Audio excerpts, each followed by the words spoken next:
오늘 아침 일라디오. 요즘 보도에 자주 오르내리는 아이템 중에 하나가 바로 부동산 관련 소식이죠. 뉴스의 핵심 내용을 빼고도 다양한 의견들이 꼬리에 꼬리를 뭅니다. 세금이 너무 많다. 또 한쪽에선 아무리 세금이 많더라도 내 집도 올라서 좀 많이 내봤으면 좋겠다. 이런 댓글들이 빠지질 않습니다. 땅이나 토지 문제는 옛 속담에도 등장하죠. 사촌이 땅을 사면 배가 아프다. 사촌이 땅을 사면 부러운 마음에 멀쩡하던 배가 아프다는 건데요. 예나 지금이나 우리 인생이 땅과 때려야 뗄 수 없는 관계인 것 같습니다. 그러면 땅과 관련된 질문 하나 드려볼까요? 만약에 사촌이 친척 공동 소유의 땅을 몰래 팔았다면 어떨까요? 이거 우리 가족 얘긴데 하는 분들도 많지 않을까 싶습니다. 가족 간 분쟁 소재로 종종 등장하는 얘기일 텐데요. 법률상으로 어떻게 처리가 될까요? 관련 소식을 잠시 후에 자세히 살펴보겠습니다. 12월 2일 목요일 오늘 아침 일라디오 출발합니다. 저는 아나운서 김재홍입니다. 오늘 아침 일라디오 여러분과 생방송으로 함께합니다. 유튜브에서 KBS 일라디오 공식 채널 검색해서 들어오시면 채팅 창에 참여하실 수 있고요. 생방송 보고 들으면서 함께하실 수 있습니다. 자, 오늘 목요일 새농퀴 마지막 힌트 나가는 날입니다. 잘 들어보시고요. 정답 보내주시면 됩니다. 단문 50원, 장문 100원 드는 유료 문자 샵 9730으로 기다리고 있습니다. 퀴즈 정답 맞춰주신 분들 가운데 20분 추첨해서 선물 드리는데요. 농촌진흥청에서 제공하는 웰빙 혼합 잡곡 세트, 모바일 커피 쿠폰 등의 선물 드립니다. 이번 주 새농퀴 마지막 힌트 지금 나갑니다.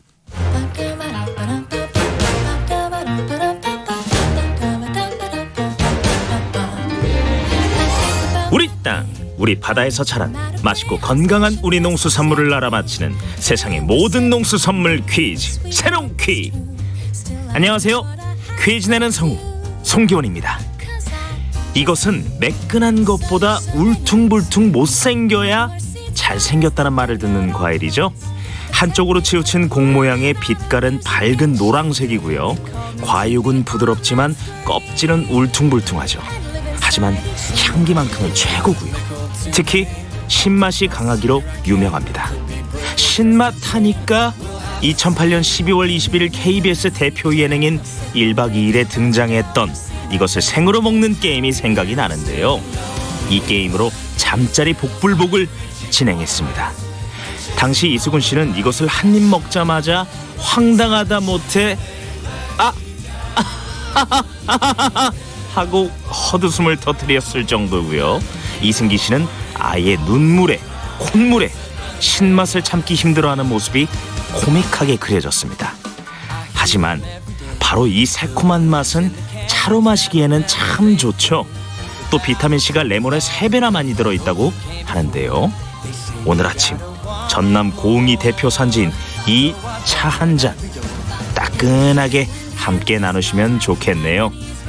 정답 아시는 분들은 단문 50원, 장문 100원이 드는 유료 문자 샵 9730으로 보내주세요. 20분께 행운의 선물 드리겠습니다.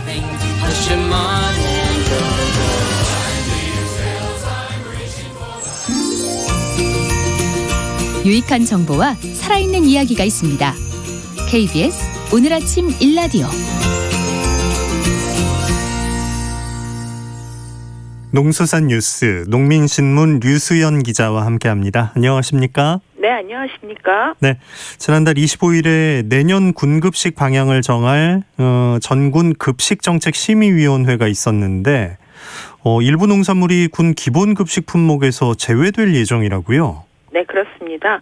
국방부는 이 전국 급식정책심의위원회에서 비선호 농산물 7개 품목을 기본 품목에서 선택 품목으로 바꾸고 또 선택 품목 중에 또 군장병들의 선호도가 높은 2개 품목을 기본 품목으로 전환하기로 의결했습니다.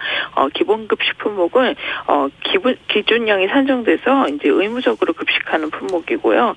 선택 급식 품목은 일선 부대가 임의로 선택할 수 있는 품목을 뜻합니다. 선택 급식 품목에 포함된 농산물은 장병들의 선호에 따라서 구매가 줄어들 가능성이 높아서 농업계에서는 촉각을 곤두세웠습니다. 비선호 농산물로 분류돼서 이 기본 품목에서 선택 품목으로 전환되는 7개 품목은 가지, 근대, 미나리, 쑥갓, 깐도라지, 주키니 호박인데요. 주키니 호박은 생산기와 비생산기 가격이 달라서 두 품목으로 계산해 7개 됐습니다. 네. 반면에 파프리카와 피망은 이 장병들의 선호도가 높아서 선택 품목에서 기본 품목으로 바뀝니다. 그래서 기본급식 품목은 올해 53개에서 내년 48개로 축소가 됩니다. 네.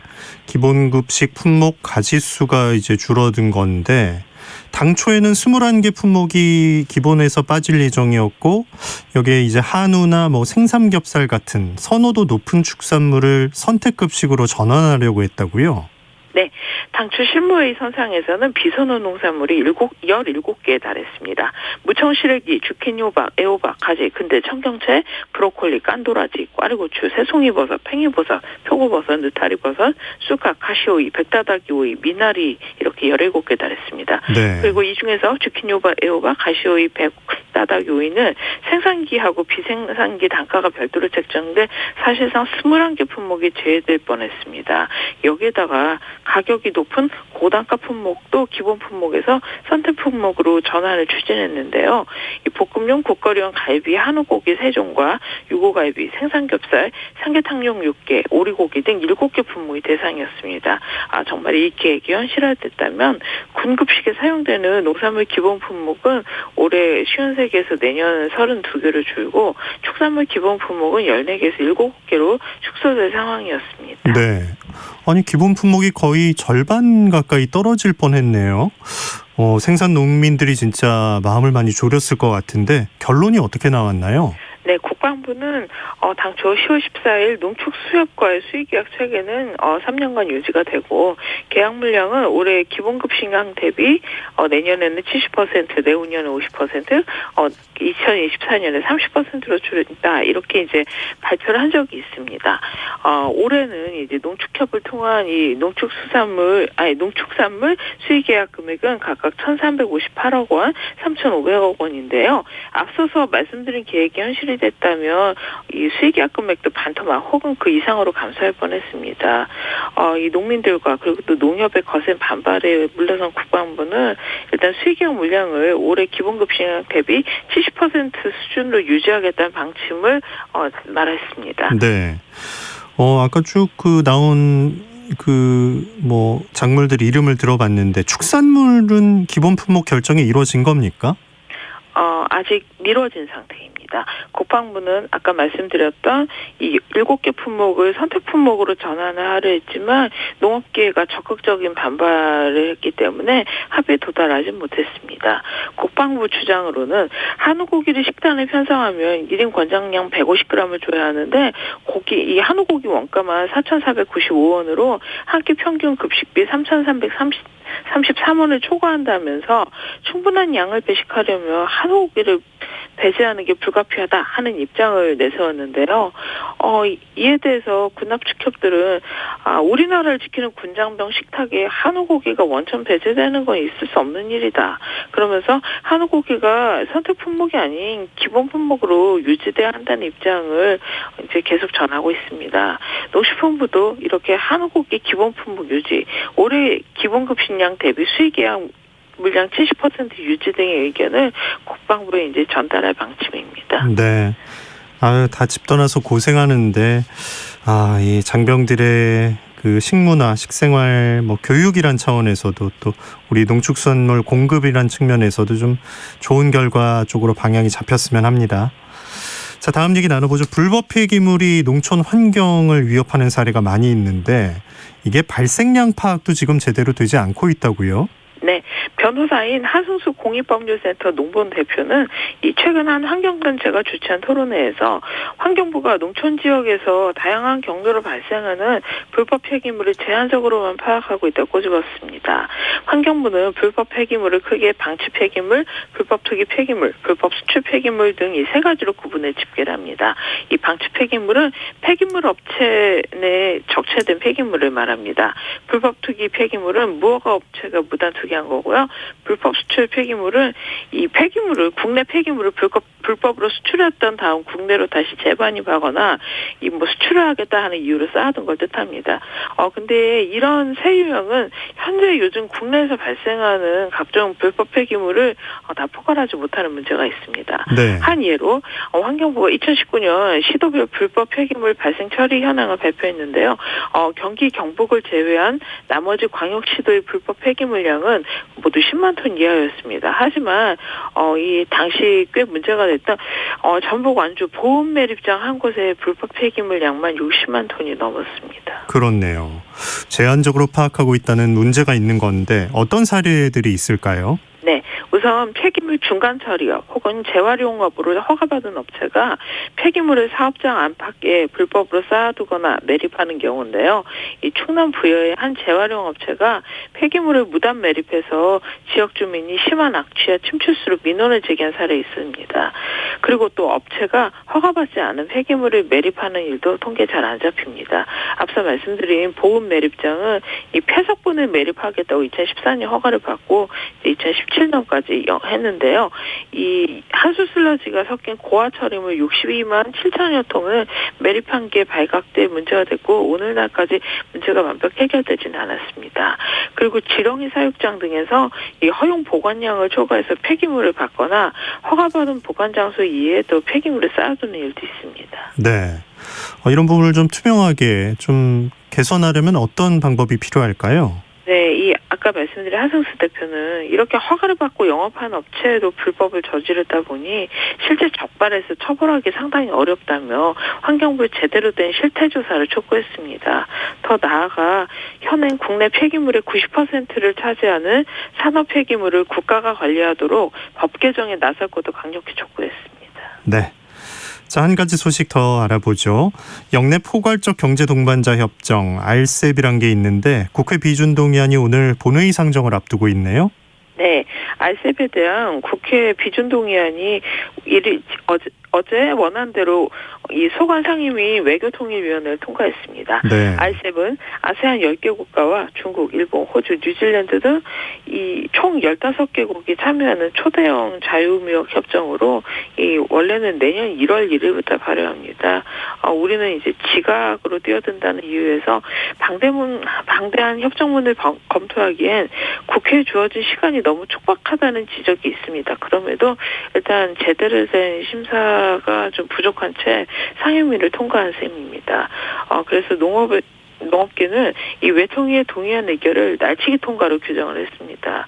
어제 한국농업경영인 중앙연합회 즉 한농연은 국회 앞에서 긴급 기자회견을 열고 네. 정부는 RCEP 양호안에 따른 20년간 누적 피해가 1,500억 원에 불과할 것이라며 이 국내 보완 대책 마련에도 또 소홀히 임하고 있어서 농업 미래가 걱정된다 하며 국회 비준 동의를 즉각 중단하고 종합적 실질적 피해 영향 평가를 실시해야 한다고 주장을 했습니다. 그래서 농업계는 오늘 본회의 이후 동향을 예의주시하고 있습니다. 네. 농수산뉴스 농민신문 류수연 기자였습니다. 소식 고맙습니다. 네, 감사합니다.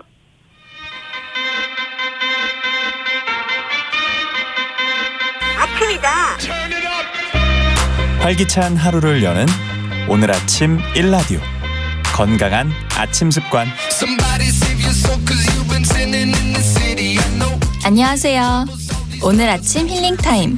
저는 필라테스 하는 방송인 양정원입니다. 오늘은 기지개를 활짝 펴볼까요? 양팔을 머리 위로 들어 올려 깍지를 끼시고요. 여의치 않은 분은 한 팔만 들어 올린 후 위로 힘껏 뻗어주세요. 가능하신 분들은 오른팔을 위로 뻗은 채 왼손으로 오른쪽 팔꿈치를 지그시 끌어올려주세요.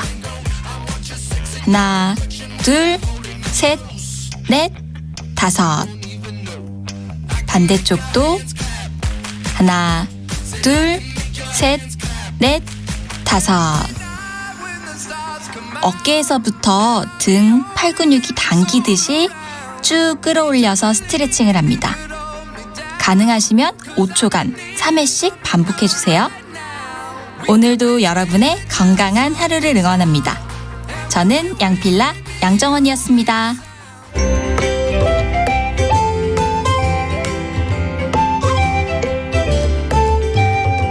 상쾌한 하루의 시작. KBS 오늘 아침 1라디오.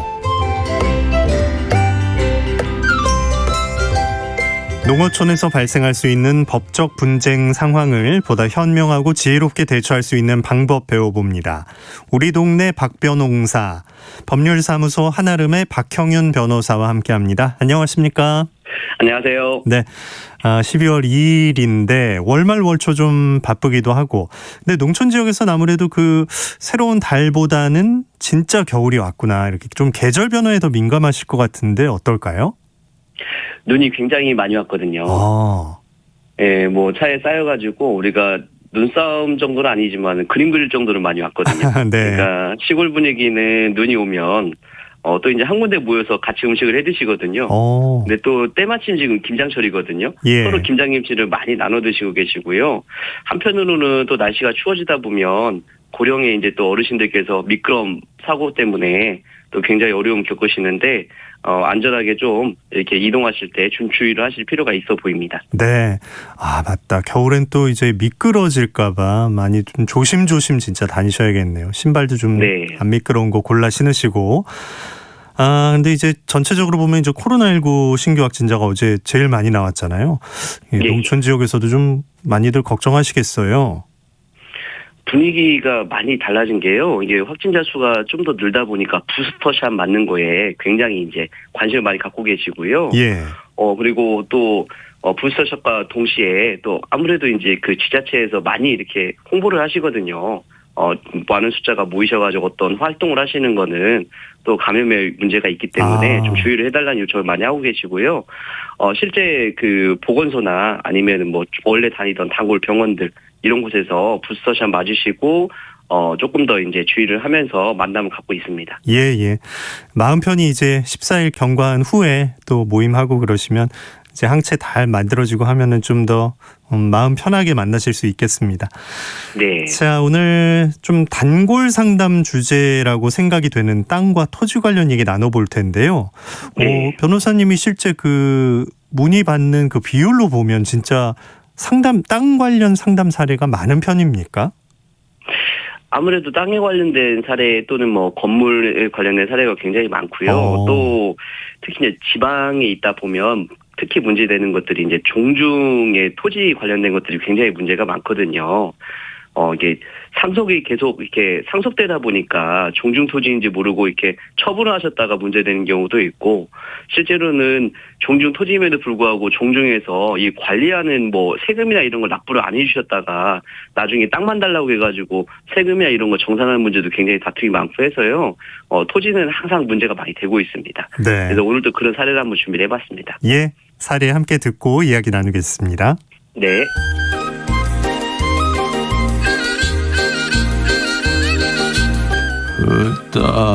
이제 날씨도 제법 추워 죽고 나의 마음에도 찬바람이 쌩쌩 부는구먼. 내 팔자요. 아니요, 나가 이렇게 인생을 끝낼 수는 없지. 맞다, 그것이 있었지. 아버지가 물려주신 그 땅 문서. 어디 갔냐? 안 보이네. 내가 농 속에 넣어놨는데. 여기 있구만. 이제 철봉이 살았네. 이 조상님 땅인께 칠때 팔아먹지 말라고 하셨는데 이러다가 나아가 조상님 따라가 불게 생겼어요, 아버지. 일단 지가 사고 친 거 땅 좀 급하게 팔아서 해결 좀 해볼게요.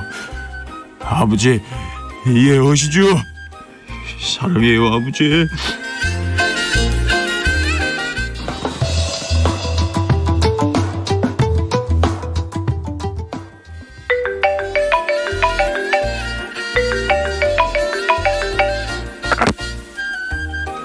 여보세요.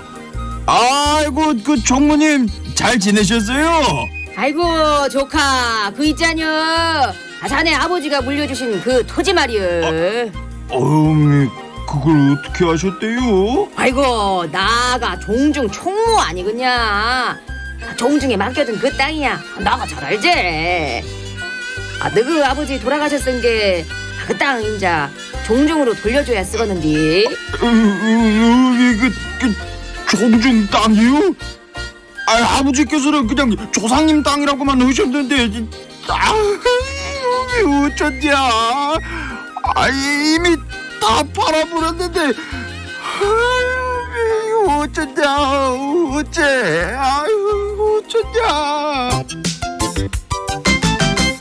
어쩐냐. 우리 이웃 철봉 씨가 많이 좀 힘듭니다. 외롭고요. 처음에 왜 울면서 시작했나 이제 청취자분들이 궁금해하셨을 수 있는데 지난 몇 주간 저희가 사연을 이렇게 좀 쭉 이야기를 만들었었잖아요. 네네. 이 수학기에 사기당할 수 있는 거 조심하시라고 말씀드렸고, 그것 때문에 또 친구가 놀리니까 화가 나서 개를 풀었다가 그것 때문에 또 분쟁이 있었고, 또 변호사비 때문에 막 마음을 졸이는 와중에 보이스피싱에 걸려서 또 마음을 고생을 하셨고, 도박 사기에 결혼 사기까지, 지난주는 어머니 상속 문제까지 이렇게 좀 해결을 해봤었는데, 자 오늘은 갑자기 이제 떠오른 거죠. 아버지가 물려주신 땅이 있었지. 그래서 이제 팔아서 급한 불은 끈 줄 알았는데 전화가 걸려왔습니다. 이 땅을 다시 그럼 사서 돌려줘야 하는 겁니까? 어떻게 되나요? 토지가 이렇게 항상 문제가 많이 되는데요. 네. 당연히 이제 종중의 토지이기 때문에 어떤 방법으로는 돌려줘야 될 텐데, 이 돌려주는 방식이 이제 상황에 따라 다릅니다. 이제, 상대방의 이 땅을 사간 매수인이 어떤 마음으로 사갔냐에 따라서 땅을 돌려줄 수도 있고, 돈을 돌려줄 수도 있는데, 명의신탁 관계가 참 어렵거든요. 그래서 철봉 씨 같은 경우는 아마 지금 실제로는 종중 소유의 토지인데 철봉 씨의 조상님들 때부터 땅을 종중에서 맡겨놓은 거죠. 네, 그걸 맡겨놔가지고 지금까지 상속됐던 것들인데 철봉 씨는 아마 돈을 돌려줘야 되지 않을까 그런 생각이 듭니다. 아유 그렇군요. 이 신탁이라는 게 정확히 뭔가요?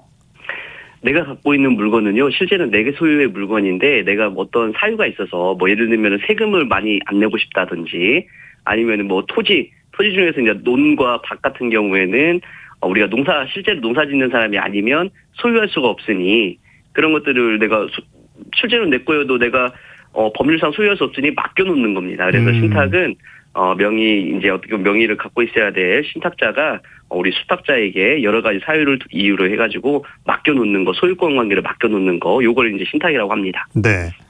종중 토지 관련해선 진짜 참 여러 가지 사연들이 있을 텐데 부동산 신탁이라는 건 꼭 지켜야 하는 건가요? 꼭 지켜야 되고요. 우리가 이제 부동산 실권리자 명의 등기에 관한 법률, 이건 줄여서 이제 부동산 실명법 이렇게 부르는데요. 네. 부동산 실명법에서는 일단 부동산을 다른 사람에게 맡겨놓는 신탁 자체를 무효로 보고 있습니다. 원칙적으로는. 그렇기 때문에 아무리 계약을 하고 소유권을 맡게 될 무효이기 때문에 또 그렇게 한 경우에는 또 형사 처벌까지 하고 있습니다. 네. 그래서 이제 맡겨놔서는 안 되고요. 다만 이제 우리가 특수한 관계, 예를 부부 관계라든지 종중 관계라든지 종교의 땅이라든지 이런 것들은 신탁을 할 수가 있는데요. 네. 특히 종중에 관련돼서는 특히 문제가 되고 있는 게 우리나라에서는 옛날부터 종중을 이제 인정을 하고 있고, 다만 이제 종중이 농사를 지을 수 있는 사람이 아니다 보니까 전과 답, 그러니까 밭과 농 같은 경우에는 소유를 많이 하고 있지만 등기를 할 수 없는 상황이어가지고요. 부득이 종중원에게 명의를 맡겨놓을 수 있도록 제도를 만들어 놓은 겁니다. 예. 그래서 종중에서는 종중이 가지고 있는 농과 밭을 종중원에게 명의신탁을 해서 소유권을 가지고 있도록 맡겨놓을 수가 있습니다. 그러면 이제 거기서 경작을 하고, 하지만 실제 소유는 종중 이름으로 돼 있는 거군요. 그렇죠. 이제 명의는 이제 종중원 명의로 소유권 이전 등기가 돼 있지만은요, 그게 이제 거의 이제 위토라는 개념으로 해가지고 우리가 시제를 모시는데 필요한 비용 같은 거라든지, 아니면 이제 종중에 이제 어떻게 보면 산 같은 것들을 우리가 관리할 때 필요한 비용을 예. 논이나 밭으로 하여금 이게 경작을 해가지고 그런 비용들을 마련할 수 있도록 제공을 해주거든요. 그래서 이제 옛날부터 내려온 전통으로 우리가 그렇게 법률적으로도 인정을 해주고 있는 겁니다. 그렇네요. 등기는 이제 개인 이름으로 해야 되니까. 이게 좀 우리의 특수한 상황이라고 볼 수도 있겠네요. 그렇죠. 우리나라에서만 있을 수 있는 특수한 어떻게 보면 관행적인 법률 문화죠. 네. 종중과 또 뭐 배우자, 종교단체 같은 건 좀 특수성을 인정을 해주고 있다. 이렇게 생각을 하면 되겠는데. 네네. 이게 이제 급해서 팔았을 때 이 문제가 되는 거잖아요. 그렇죠. 간혹 그 선산을 물려받은 그 후손이 땅을 팔았다 이런 얘기도 듣게 되는데 이럴 경우에 이제 법적 해결은 어떻게 되는 겁니까? 거의 대부분 나는 종중소유인지 모르고 팔았어요 이런 얘기를 많이 하시거든요. 근데 실제로는 아까 말씀드린 것처럼 이게 조상님 땅이고 그동안 일단 거기서 다 이렇게 종중해서 관리를 해오거나 세금도 다 납부하고 모셔왔던 그런 어떻게 보면 전례들이 있기 때문에 이런 걸 처분을 해버리면 우리가 횡령죄로 처벌받을 수가 있고요. 예. 이 남의 땅인데 내가 종중 땅인데 내가 보관하고 있는 상태이기 때문에 다른 사람의 물건을 보관하고 있다가 처분하면 횡령죄가 당연히 성립하니까 좀 주의를 하셔야 될 것 같고요. 만약에 내가 실수로 모르고 팔았다고 하면 그 부분에 대해서는 종중하고 적정하게 협의를 해가지고 그에 따른 보상을 함으로써 이제 형사 고소 같은 거를 조금 하지 않도록 좀 예방할 필요가 있거든요. 네. 어떻게 보면 다들 가족 사이이신데 이런 문제 가지고 이렇게 감정 상하시고 다툼할 정도까지는 아니니까. 그렇죠. 네. 보상 문제를 좀 원만하게 해결할 수 있도록 노력하시는 게 필요할 것 같고요. 그냥 알면서도 파는 건 꼭 주의하셔야 될 것 같습니다. 횡령으로 처벌받으면 굉장히 간이한 처벌을 받고 실제로도 이게 처분을 한 다음에 보상을 안 해주시면 실형이 나와가지고 교도소까지 가셔야 될 수가 있으니까 조심하셔야 됩니다. 아버지가 팔지 말라고 그렇게 말씀을 하셨는데 급하니까 진짜 판 거니까 철봉 씨 경우엔 모르고 판 거라고 이제 확실히 증명이 되겠죠. 예. 자, 근데 이 땅을 사간 사람 아까 말씀하셨는데 이 사람의 경우는 뭐 좀 불편한 상황이 생길까요? 이게 조금 우리하고는 감정이 좀 안 맞을 수도 있을 것 같은데요. 네. 명의신탁된 토지를 제3자에게 팔았을 때 이게 명의신탁된 토지라는 걸 알고 있었다고 하더라도 매수인은 그냥 유효하게 그 소유권을 취득할 수가 있거든요. 예. 네, 부동산 실명법 자체가 불법을 규정하고 있기 때문에 명의신탁 자체를 불법으로 규정을 하고 있거든요. 그래서 제3자가 그거를 사갔을 때는 명의신탁 관계인 걸 알고 샀어도 소유권 이전은 정상적으로 받을 수 있다. 이런 규정이 있어서요.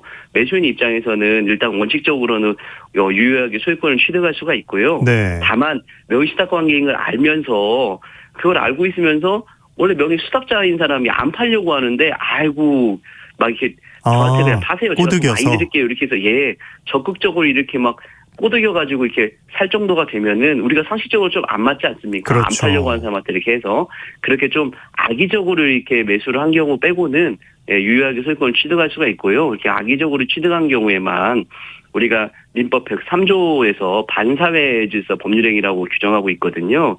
남의 물건에 이렇게 계약 관계가 있는 걸 알면서도 사회 질서를 이렇게 혼란 줄 수 있는 그런 악의적인 행위로서 이렇게 물건을 취득하게 되면 그 계약 자체를 무효로 봐주고 있어가지고 그렇게 악의적으로 한 경우만 소유권을 취득할 수 없습니다. 네.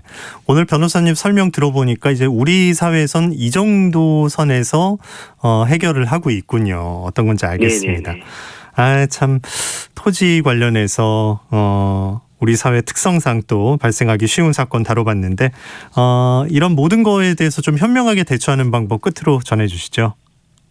이게 우리가 종중 관계가 갈수록 이제 젊은 사람들로 이어질수록 종중에 참여를 안 하기 때문에 이런 문제를 잘 모르거든요. 네. 그래서 종중의 모임이라든지 시대 같은 걸 참여를 안 한다고 하더라도 이런 소유권 관련된 토지 관련된 부분들에 대해서만큼은 평상시에 상속을 받을 때 한번 종중하고 관련이 있는 점인지 문의를 많이 해보고요. 그리고 내 토지가 아니라고 하면 빨리빨리 반환해서 이런 문제가 발생하지 않도록 노력하는 게 필요할 것 같습니다. 네.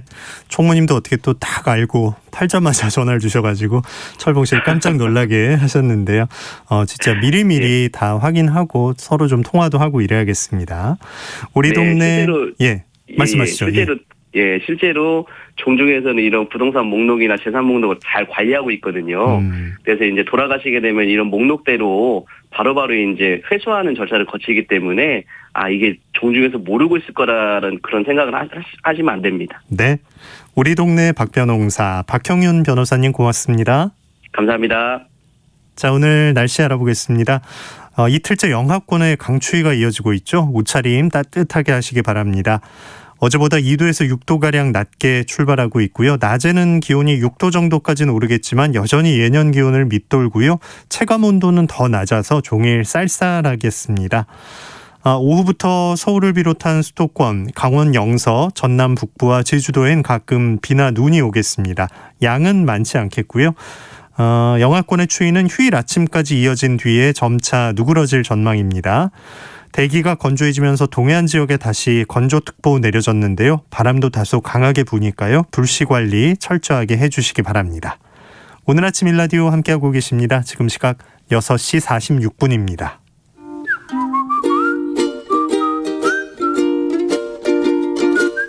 오늘 아침 일라디오 김재용 아나운서의 진행으로 듣고 계십니다.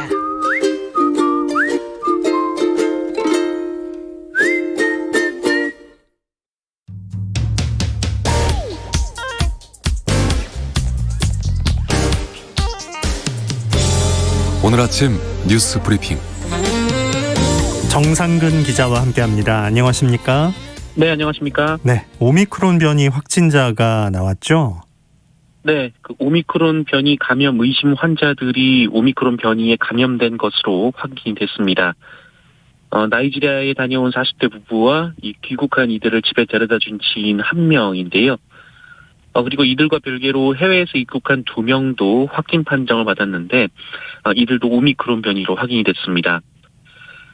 이 40대 부부의 자녀 1명도 코로나19 확진 판정을 받았는데요. 이 자녀에 대한 변이 검사 결과는 오늘 발표될 것으로 보입니다. 이렇게 되면 오미크론 변이도 이미 지역사회에 퍼졌을 가능성이 있습니다. 이들 부부를 데려다준 지인과 또 이들 부부의 자녀가 며칠 뒤에 확진 판정을 받았기 때문입니다. 이들이 확진 판정을 받기까지 활동했을 가능성이 높은 데다가 또 이들 부부가 비행기를 타고 올 때 함께 비행기를 타고 입국한 사람도 45명에 이릅니다. 또 일본에서 확진 판정을 받은 오미크론 감염자가 일본에 갈 때 인천국제공항을 경유하고 공항에서 잠시 체류한 것으로도 확인이 됐습니다. 네.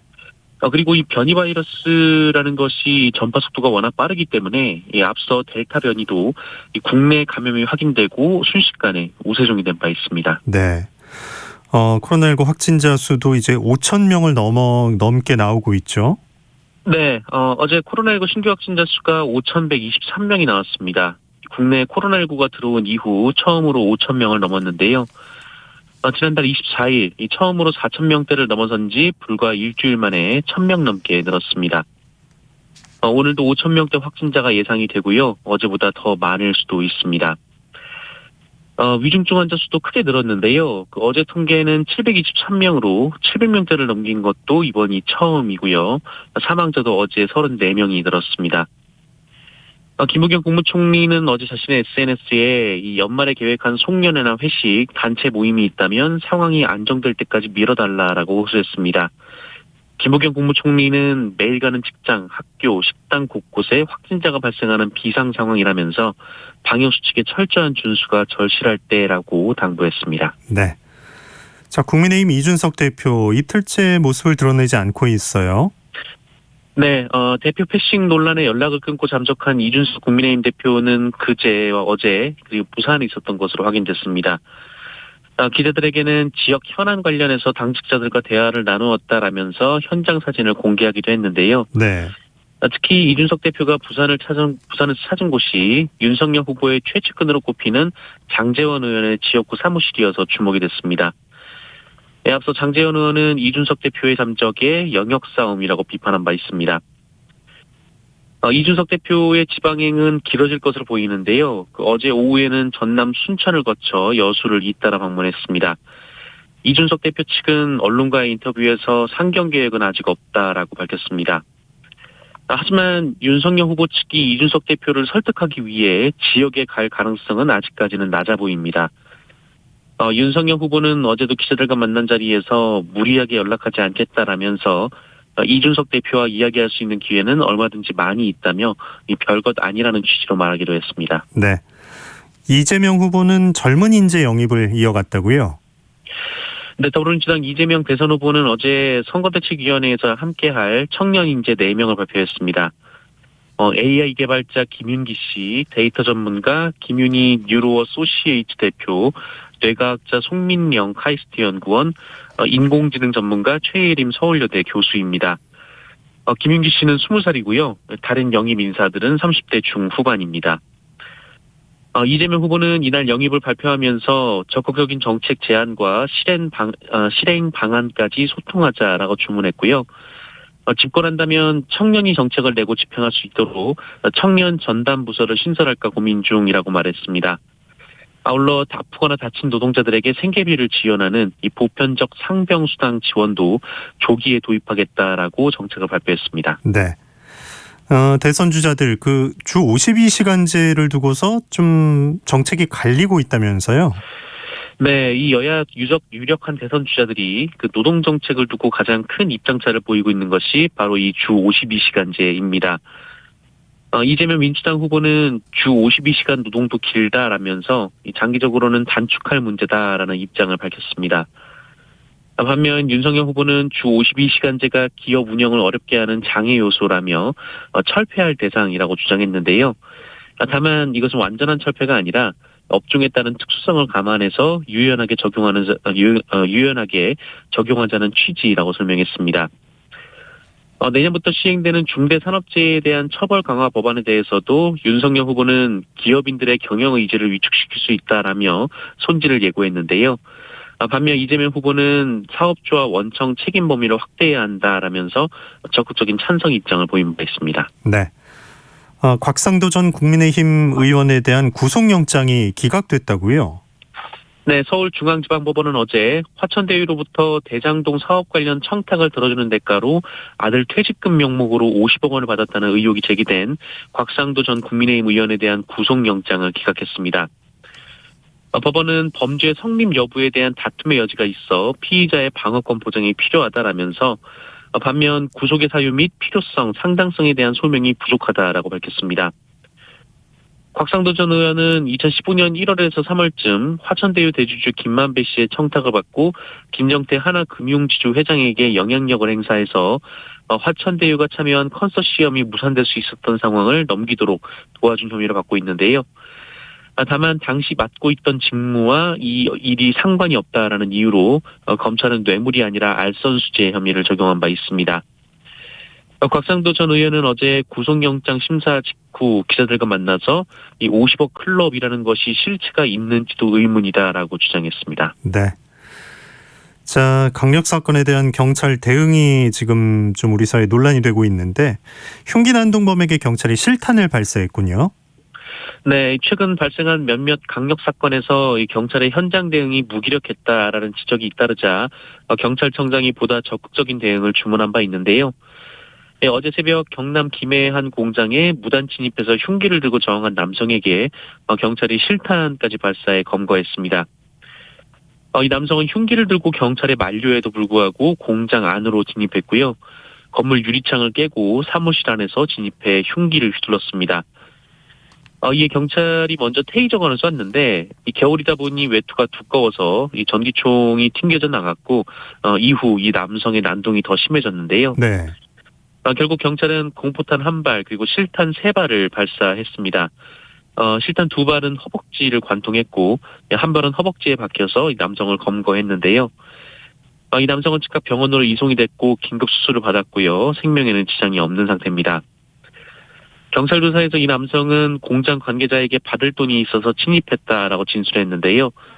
경찰은 이 남성을 상대로 구체적인 범행 동기 등을 수사하고 특수공무 집행 방해 등의 혐의로 구속영장을 신청할 예정입니다. 네. 아니 10대 학생들이 또래 친구를 감금 폭행한 사건이 있었다고요? 네, 참 참담한 뉴스인데요. 지난 7월 이 경남 양산의 한 가정집에서 벌어진 일입니다. 여중생 4명이 이 몽골인인 피해 여중생을 무려 6시간에 걸쳐 집단 폭행했습니다. 피해자의 이모가 자신들을 버릇없게 군다면서 훈계했다라는 것이 폭행의 이유였는데요. 이 장면을 영상으로 촬영했고 얼마 전 이 영상이 학교에 퍼져서 피해자가 큰 충격을 받고 등교도 못하는 상황입니다. 네. 그런데 폭행 직전 이 피해자의 모친이 딸이 있을 것 같다라며 이 문제의 가정집에 경찰과 같이 왔었다고 합니다. 하지만 가해 학생들이 피해자를 베란다에 숨겨둔 채 시치미를 뗐고 경찰은 방만 확인하고 돌아갔습니다. 경찰은 이 강제 수색권이 가출 신고의 경우는 없기 때문에 찾아오지 못했다라고 해명했는데요. 이후 이 가해 학생 중 2명은 집단 폭행 혐의로 검찰에 넘겨졌지만 다른 2명은 촉법소년이어서 형사처벌을 면하게 됐습니다. 네, 뉴스브리핑 정상근 기자였습니다. 고맙습니다. 고맙습니다. 오늘 아침 일라디오 목요일 순서 함께 하셨습니다. 저는 아나운서 김재홍이었습니다. 내일 아침에 다시 오겠습니다. 고맙습니다.